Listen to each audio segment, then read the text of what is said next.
Yesterday, Finance Minister unveiled a 45.5 trillion shillings budget, 13% of which has been set aside to service Uganda's current 48.9 trillion shillings debt and 3 trillion shillings to service loan interest. 31 trillion shillings of the country's debt is external and 17.3 trillion shillings is domestic debt.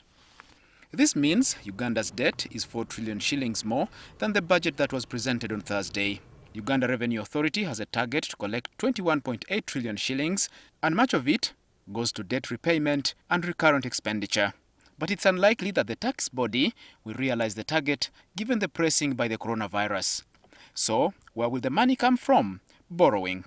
The problem is that these may not necessarily be concessional loans, because whereas IMF is giving us some money and the IDA, I do not know to what magnitude they are going to be able to support this economy.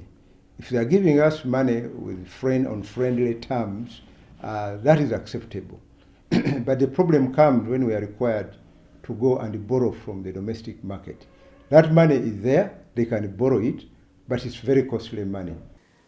The challenge we are facing right now is that because of COVID-19, you can't even bring new taxation measures. Instead, the taxation measures of increasing rates or looking for new sources of revenue. Instead, you bring tax relief.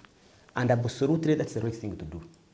So, if we had to borrow then, because that's now the easiest thing to do, what should we borrow for? Where should we borrow from? The country will rely on the private sector to revive the economy, and Mukunda thinks government's limiting of domestic borrowing will help.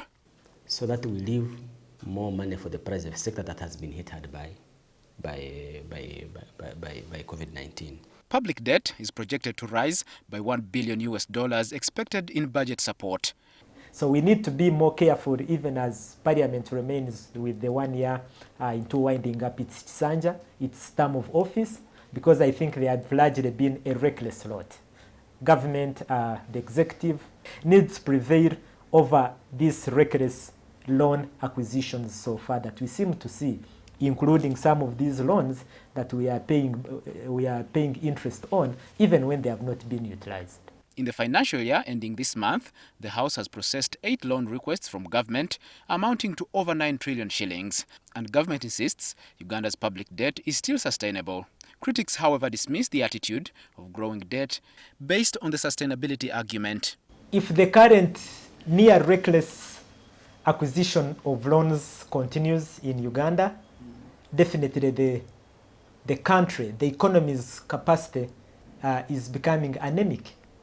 While you tax the Ugandans through pay as you earn, through market dues, through all these different excise duties and stuff, you are simply picking that money for someone else in China, in Europe, in the Americas. You remember debt unsustainability was coming to a level of about debt to GDP of 43%.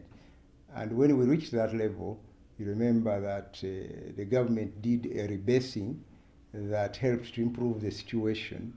But as far as I'm concerned, rebasing is just a cosmetic way of dealing with a difficult situation. It does not take away the burden. According to government figures, Uganda's debt to GDP ratio is a few percentage points short of the 50% mark, but analysts say the threshold shouldn't be the determinant, as it was not established by the low-income countries which Uganda is. Edward Mhumza, NTV.